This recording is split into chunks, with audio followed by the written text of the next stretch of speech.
So hello everyone, this is Unmesh Singh Rajput and you all are welcome to our YouTube channel. तो आज हम समझने वाले हैं क्लास 10th केमिस्ट्री का chapter 2 acid bases and salt. तो शुरू करते हैं इसे। तो यार बहुत इंटरेस्टिंग चैप्टर है, बहुत आराम से समझेंगे।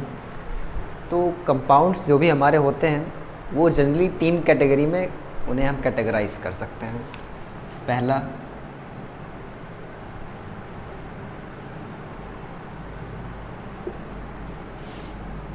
पहला है हमारा एसिड, दूसरा है बेस और तीसरा है सॉल्ट। ठीक, एसिड हमारे सोर होते हैं टेस्ट में, यानी खट्टे होते हैं टेस्ट करने पे। बेस जो भी हमारे होते हैं ये कड़वे होते हैं टेस्ट में।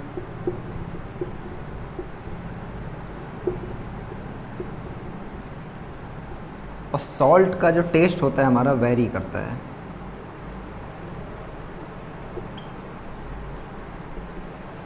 यानी ये मीठे भी हो सकते हैं, ये खट्टे भी हो सकते हैं और ये कड़वे भी हो सकते हैं। तो सॉल्ट का टेस्ट वेरी करता है। अब एसिड जो होते हैं हमारे एसिडिक होते हैं नेचर में।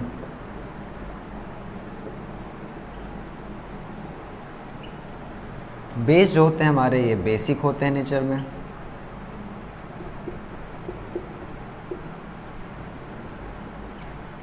और जो हमारे सॉल्ट होते हैं ये न्यूट्रल होते हैं नेचर में।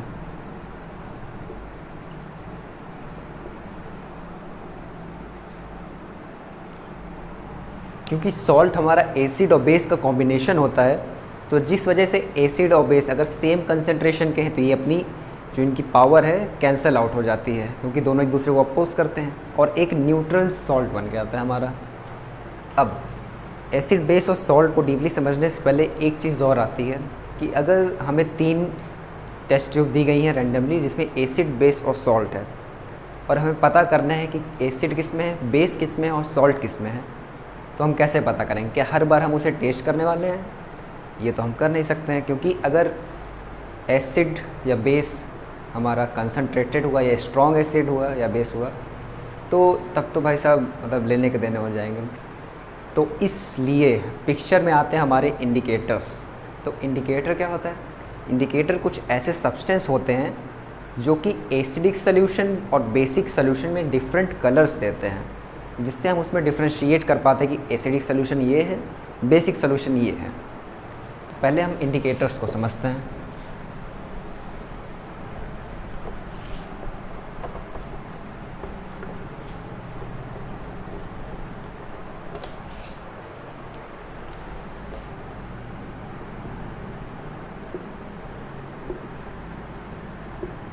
तो इंडिकेटर्स के अगर डेफिनेशन लिखे तो कुछ ऐसी होगी: substance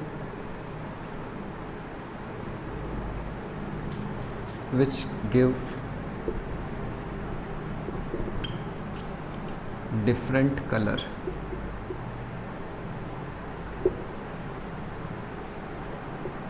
in acidic and basic solution। वो हमारे हो जाते हैं इंडिकेटर्स। अब इंडिकेटर्स में भी 2 टाइप्स आते हैं, एक होते हैं हमारे नेचुरल और एक होते हैं हमारे सिंथेटिक यानी मैन मेड। तो नेचुरल इंडिकेटर्स हमारे, और इधर होगा हमारा सिंथेटिक।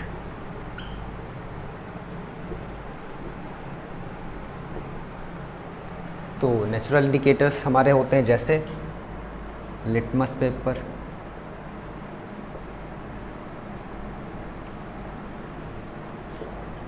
टर्मरिक यानी हल्दी, और हमारा रेड कैबेज।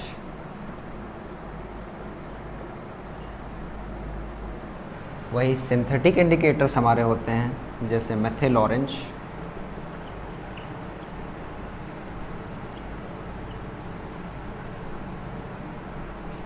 और हमारा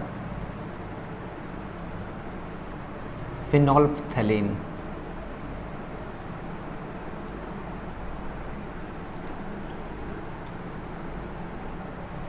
अब हम एक चार्ट बनाएंगे और देखेंगे ये इंडिकेटर्स जो होते हैं हमारे एसिडिक सोल्यूशन और बेसिक सोल्यूशन में क्या कलर देते हैं।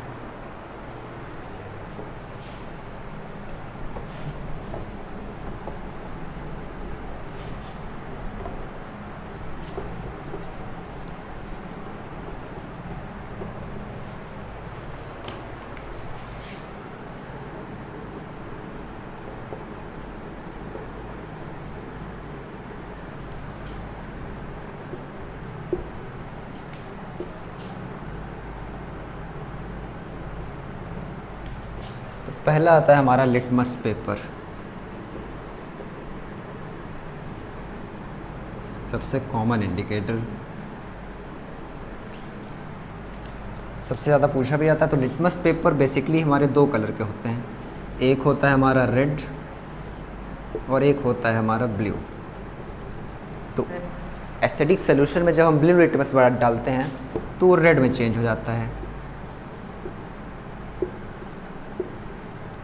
तो सवाल आता है क्या भैया यहाँ पर रेड लिटमस डालने पे वो ब्लू पे चेंज हो जाएगा? नहीं, देखो ब्लू सिर्फ रेड पे चेंज होगा, लेकिन रेड अगर लिटमस डालेंगे हम एसिड में तो वो रेड ही रहने वाला, उस पर कोई इफेक्ट नहीं पड़ेगा। अब ऐसे ही हमारा बेसिक सोल्यूशन में क्या होता है, रेड लिटमस हमारा ब्लू में चेंज हो जाता है और ब्लू डालेंगे तो वो भी ब्लू ही रहने वाला, उस पर कोई इफेक्ट नहीं पड़ेगा। दूसरा आता है हमारा मेथिल ऑरेंज। अब ओरिजिनली ये ऑरेंज कलर का होता है, इसीलिए इसके नाम के आगे ऑरेंज लगा हुआ है। तो एसिडिक सोल्यूशन में होता है ये ऑरेंज से रेड हो जाता है, जबकि बेसिक सोल्यूशन में ये ऑरेंज से येलो हो जाता है। तीसरा इसी तरह आता है हमारा फिनोल्फथैलीन, एक बहुत ही तगड़ी स्पेलिंग के साथ।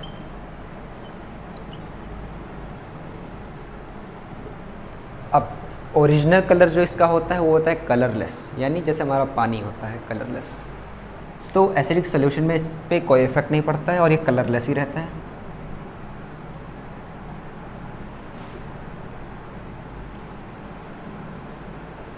जबकि बेसिक सोल्यूशन में ये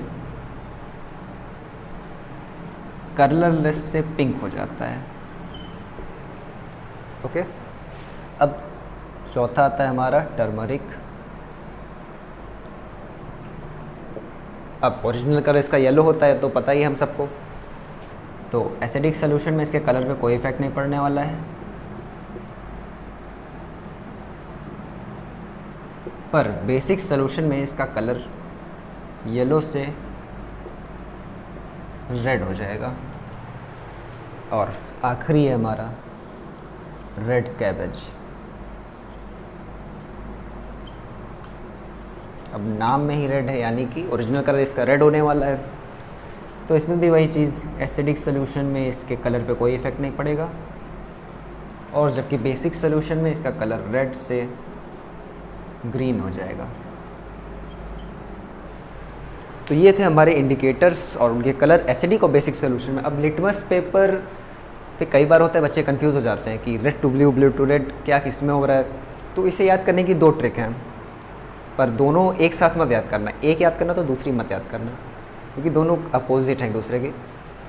तो पहली देखो, इस एसिड ए से शुरू होता है और अल्फ़ाबेट में ए के बाद हमारा आता है बी, यानी एसिड में ब्लू लिटमस रेड में चेंज हो जाएगा। ठीक है, और दूसरी ट्रिक हमारी होगी, बेस जो है हमारा बी से और ब्लू भी बी से, यानी बेस में हमारा रेड लिटमस ब्लू हो जाएगा। ये दो ट्रिक थे, इसे याद कर सकते। और हाँ, लिटमस पेपर के बारे में दो तीन बातें और, कि लिटमस पेपर जो हमारा होता है ये एक प्लांट होता है लीचिन करके, उससे एक्सट्रैक्ट किया जाता है। और ओरिजिनली ये लिटमस हमारा पर्पल कलर का होता है, पर हम अपनी कन्वीनियंस के लिए इसे रेड लिटमस और ब्लू लिटमस में डिवाइड कर लेते हैं कि हमें कन्वीनियंट हो जाए यूज़ करने के लिए। अब ये तो हमने देखे कि ऐसे इंडिकेटर्स जो कि एसिडिक और बेसिक सोल्यूशन में कलर चेंज करते हैं और हमें बताते हैं कि हाँ ये एसिडिक सोल्यूशन है और ये बेसिक सोल्यूशन है।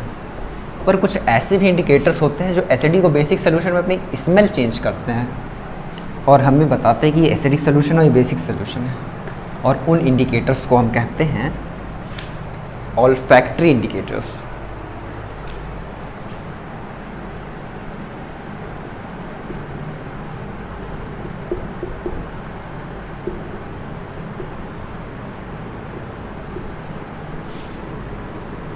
इसकी डेफिनेशन कुछ ऐसी होगी, indicators which change their smell in acidic and basic solution, वो हो जाते हैं हमारे ऑल्फैक्टरी इंडिकेटर्स। अब इसका भी चार्ट बना लेते हैं, देख लेते हैं इसमें क्या होता है।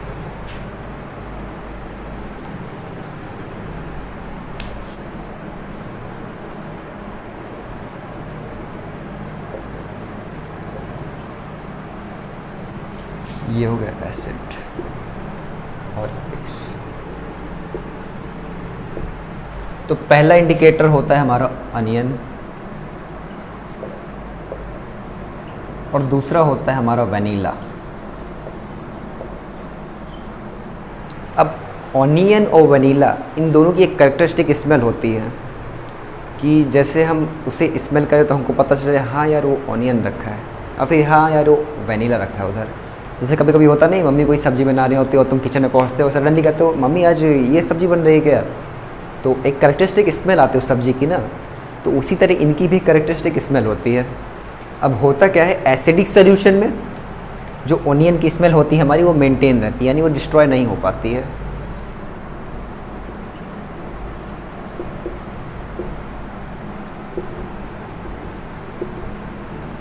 पर बेसिक सोल्यूशन में हमारी अनियन की स्मेल ही डिस्ट्रॉय हो जाती है।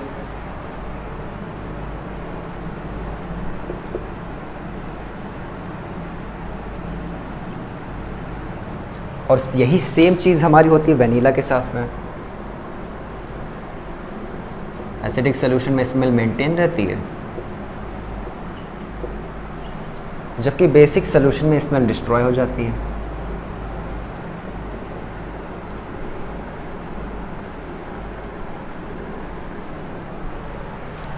तो ये थे हमारे ऑल्फैक्टरी इंडिकेटर्स। अब इसके बाद एक तरीके के इंडिकेटर और होते हैं, यूनिवर्सल इंडिकेटर, पर उसके लिए हमें समझनी पड़ेगी पीएच स्केल, तो उससे हम आगे देखेंगे, उसमें भी ज़्यादा कुछ नहीं है। पीएच स्केल की अलग अलग वैल्यू पे वो अलग अलग कलर देता है। अब हम आते हैं अपने मेन टॉपिक एसिड पे।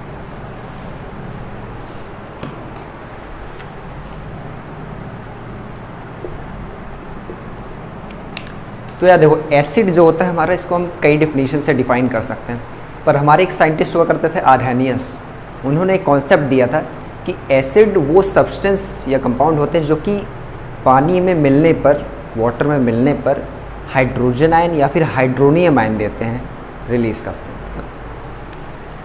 तो अगर एसिड की इस बेस पर हम डेफिनेशन लिखें तो होगा substance which give H+ ion, यानी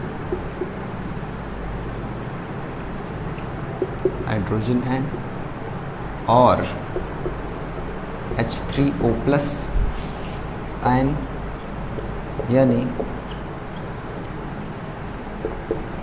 hydronium ion on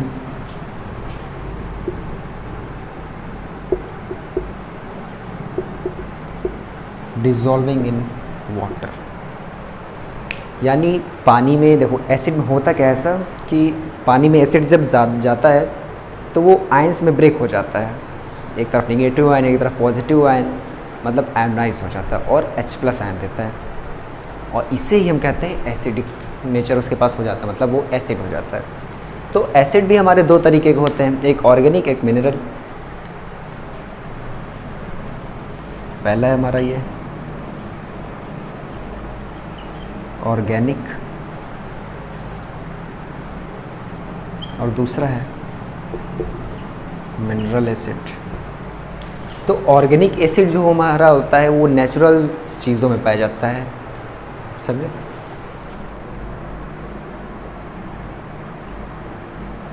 obtained naturally, जबकि मिनरल एसिड जो होता है हमारा, ये अर्थ में जो मिनरल्स पाए जाते हैं उनसे बनाया जाता है, मतलब हम खुद ही बनाते हैं, वो मैन मेड हो जाता है एक तरीके से। तो ये इसमें होगा made from minerals obtained from earth. अब जितने भी हमारे ऑर्गेनिक एसिड होते हैं सारे के सारे वीक एसिड होते हैं।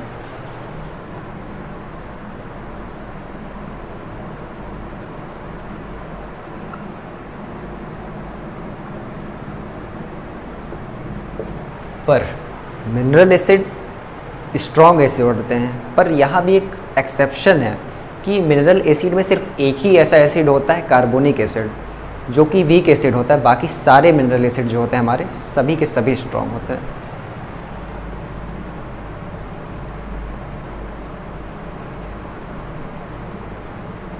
They are strong acid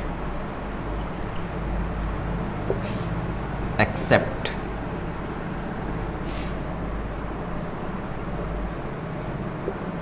carbonic acid. अब जितने भी ऑर्गेनिक एसिड होते हैं हम उसे खा सकते हैं, कोई नुकसान नहीं करेगा, पर मिनरल एसिड हम नहीं खा सकते हैं, काफ़ी ज़्यादा स्ट्रॉन्ग होता है।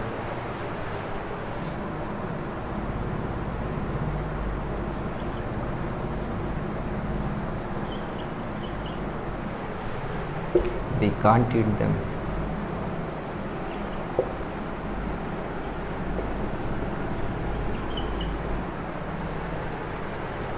अब एक चार्ट बनाएंगे और देखेंगे कौन से हमारे ऑर्गेनिक एसिड होते हैं और कौन से हमारे मिनरल एसिड होते हैं।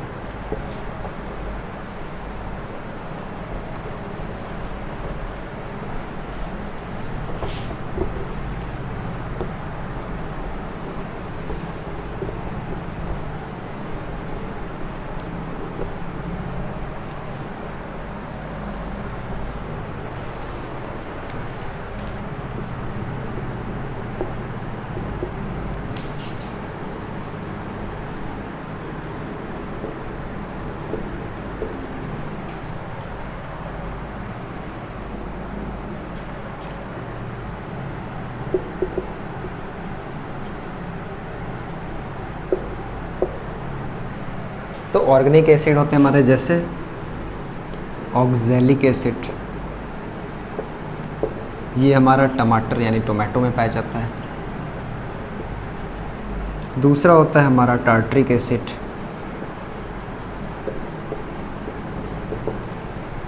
ये हमारा पाया जाता है इमली यानी टैमरिंड में। तीसरा होता है हमारा लैक्टिक एसिड, ये हमारा कर्ड में पाया जाता है। चौथा होता है हमारा सिट्रिक एसिड,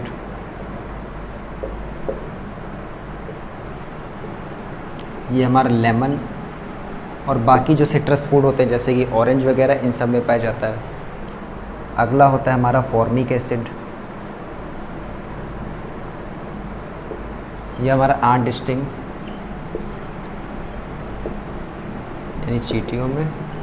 और नेटल लीव, नेटल एक प्लांट होता है उसकी पत्तियों में पाया जाता है, स्टिंग में पाया जाता है। और आखिरी होता है हमारा एसिटिक एसिड,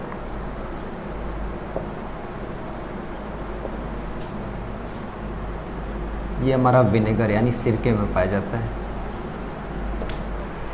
वही मिनरल एसिड हमारे आते हैं नाइट्रिक एसिड HNO3,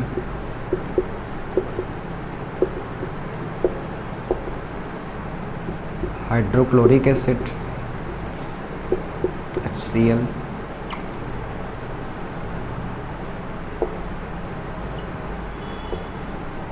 और हमारा सल्फ्यूरिक एसिड।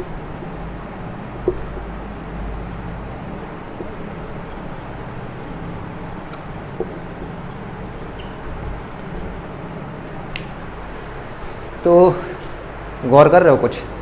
ऑर्गेनिक एसिड जितने भी है इन सबको हम सब ने काफ़ी बार खाया ही होगा। तो चलते हैं अब हम अपने नेक्स्ट टॉपिक पे। अब हम देखते हैं एसिड की फ़िज़िकल प्रॉपर्टीज़ क्या होती हैं।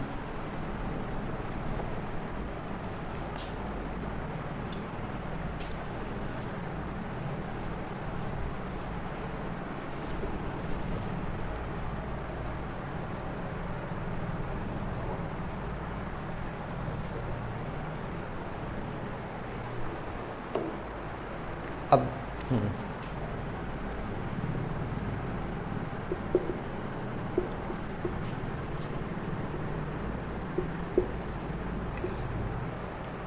फिज़िकल प्रॉपर्टीज़ देखो, पहली फिज़िकल प्रॉपर्टी होती है ये टेस्ट में खट्टे होते हैं, ठीक है। दूसरी फिज़िकल प्रॉपर्टी होती है कोरोसिव होते हैं नेचर में, यानी जहाँ भी अगर गिर गया तो उसे ये कोरोजन कर देंगे, उस चीज़ को कोरोड कर देंगे। तीसरी होती है हमारी दे गिव H+ आयन और H3O+ आयन यानी hydronium ion on dissolving in water.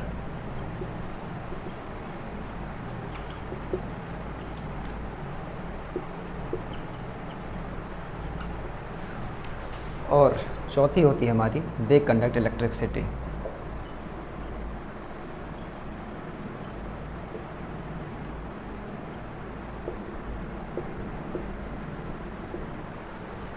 तब एसिड की डेफिनेशन से हम ये तो जान चुके थे कि जब एसिड हमारा पानी में जाता है तो वो आयंस में ब्रेक हो जाता है। अब जब वो आयंस में ब्रेक हो गया तो उसके पास फ्री आयंस हो गए। अब वही फ्री आयंस इलेक्ट्रिसिटी कंडक्ट करने में उसकी हेल्प करते हैं।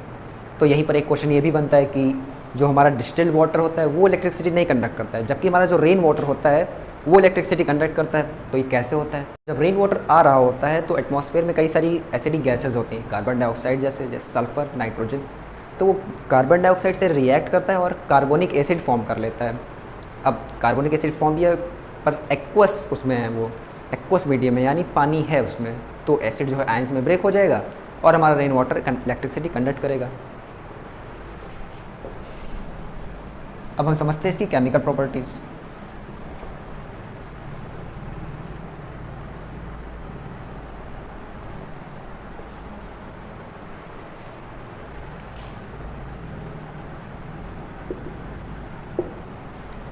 तो पहली तो केमिकल प्रॉपर्टी यही है जो हम लोग चैप्टर 1 में पढ़ चुके हैं। एसिड्स जो भी हमारे होते हैं मेटल के साथ रिएक्ट करते हैं, बनाते हैं हमारा सॉल्ट और इवॉल्व होती है हमारी हाइड्रोजन गैस। अब इसके कुछ एग्जांपल्स देख लेते हैं। जैसे हमारा जिंक हाइड्रोक्लोरिक एसिड के साथ रिएक्ट करेगा, ये बनाएगा जिंक क्लोराइड और हाइड्रोजन गैस इवॉल्व होगी। ऐसे ही जब भी हमारा मैग्नीशियम सल्फ्यूरिक एसिड के साथ रिएक्ट करेगा तो ये बनाएगा मैग्नीशियम सल्फेट और हाइड्रोजन गैस हमारी इवॉल्व होगी। ठीक है, अब हम चलते हैं अपनी नेक्स्ट केमिकल प्रॉपर्टी पे।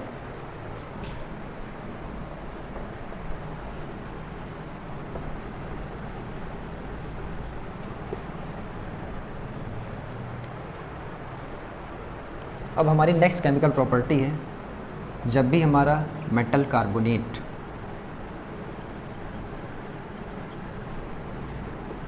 या फिर मेटल हाइड्रोजन कार्बोनेट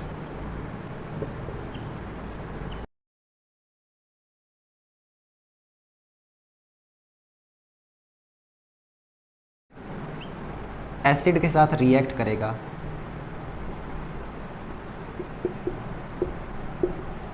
तो ये हमारा देगा salt plus carbon dioxide gas evolve होगी यहाँ पर और वाटर बनेगा। ठीक है, अब हम देखते हैं इसके कुछ एग्जांपल्स। जैसे कि हमारा सोडियम कार्बोनेट जब भी रिएक्ट करेगा हाइड्रोक्लोरिक एसिड से तो ये हमारा बनाएगा sodium chloride plus carbon dioxide gas evolve होगी और वाटर बन जाता है। अब ऐसे ही हमारा सोडियम हाइड्रोजन कार्बोनेट भी होगा। जब हमारा सोडियम हाइड्रोजन कार्बोनेट, अब सोडियम हाइड्रोजन कार्बोनेट को हम बेकिंग सोडा भी कहते हैं या फिर सोडियम बाइकार्बोनेट, ये जब रिएक्ट करेगा हाइड्रोक्लोरिक एसिड से तो ये भी सेम प्रोडक्ट दे देगा। Sodium chloride, carbon dioxide gas evolve हो गई और बन गया हमारा वाटर साथ में। ठीक है, अब ऐसे ही हम अगली रिएक्शन देखते हैं।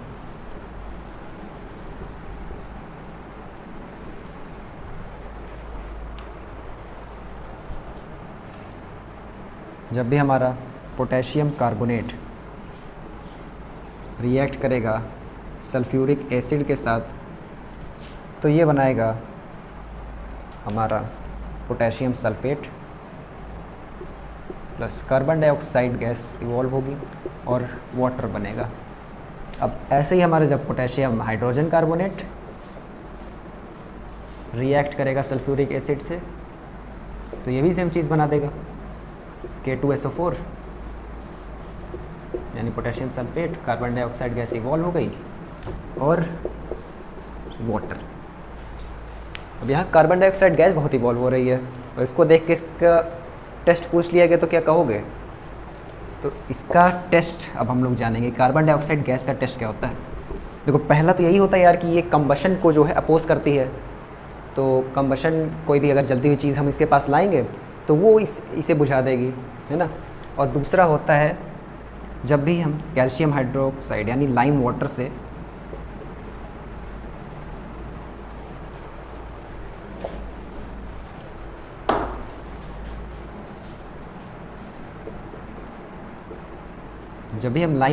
कार्बन डाइऑक्साइड गैस पास कराते हैं लिमिटेड अमाउंट में तो बनता है हमारा कैल्शियम कार्बोनेट का white PPT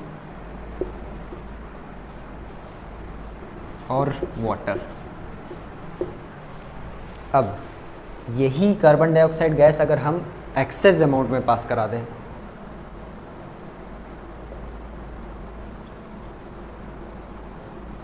white precipitate plus carbon dioxide gas excess amount plus water, तो ये हमें दे देता है कैल्शियम हाइड्रोजन कार्बोनेट। और ये कैल्शियम हाइड्रोजन कार्बोनेट हमारा होता है क्लियर सॉल्यूशन, यानी जो यहाँ वाइट पीपीटी बना था वो सब साफ होके क्लियर सॉल्यूशन हमें मिलेगा। तो ये है कार्बन डाइऑक्साइड का टेस्ट, यानी जब लिमिटेड अमाउंट में लाइम वाटर से पास कराते हैं तो कैल्शियम कार्बोनेट का वाइट पीपीटी बनता है, और वहीं जब एक्सेस अमाउंट में पास करा देते हैं तो कैल्शियम हाइड्रोक्साइड का क्लियर सॉल्यूशन बन जाता है। अब हम चलते हैं अपनी अगली केमिकल प्रॉपर्टी पे।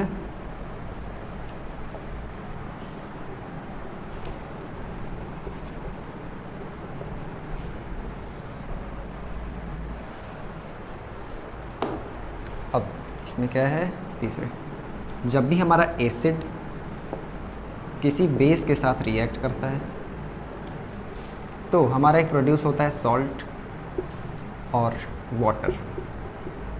बस यहाँ पर शर्त ये होगी कि एसिड और बेस का कंसंट्रेशन सेम होना चाहिए।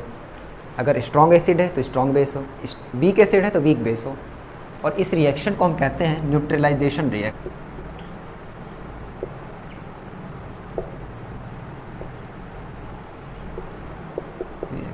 अब न्यूट्रलाइजेशन रिएक्शन क्यों कहते हैं? क्योंकि जब एसिड बेस सेम कंसंट्रेशन के रिएक्ट करते हैं तो जो सॉल्ट प्रोड्यूस होता है वो न्यूट्रल होता है।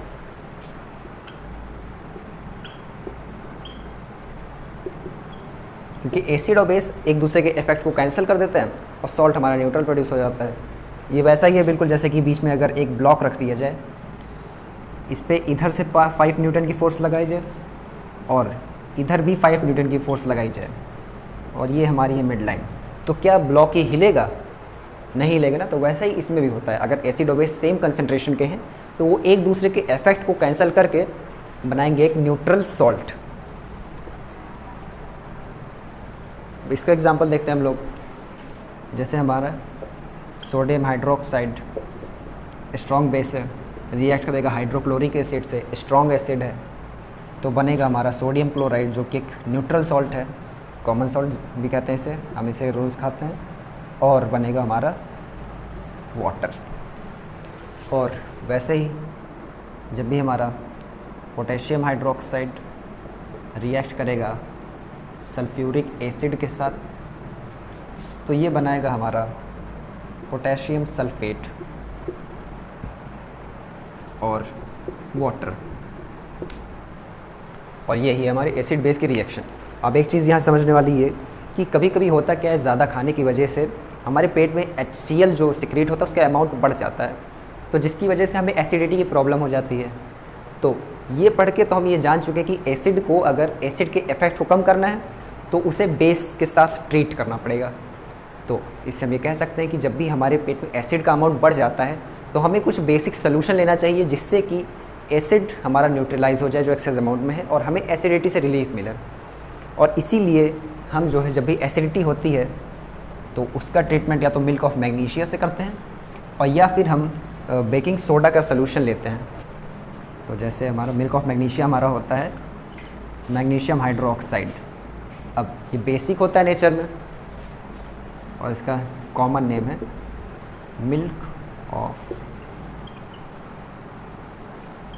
मैग्नीशिया, और इस ये एक एंटी एसिड है।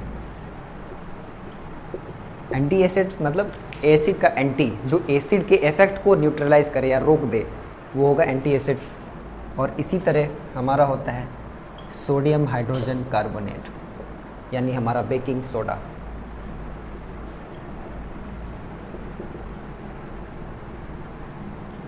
ये भी हमारे एसिड के इफेक्ट को न्यूट्रलाइज करता है और हमें एसिडिटी से रिलीफ देता है। तो गाइस लेक्चर उनको यहीं पर समाप्त करते हैं, बाकी के कॉन्सेप्ट हम अगले वीडियो में पढ़ेंगे। तो अगर वीडियो अच्छा लगा हो तो लाइक, शेयर और सब्सक्राइब करें। और अब तो CBSE ने सैम्पल पेपर भी रिलीज़ कर दिए हैं, तो शुरू हो जाओ एकदम फटाफट, टाइम वेस्ट करने के लिए है नहीं तो मेरे पास, जुट जाओ एकदम, आग लगा दो, फाड़ दो पूरा। तो इस वीडियो को करते हैं समाप्त। See you all in next video, take care, bye bye.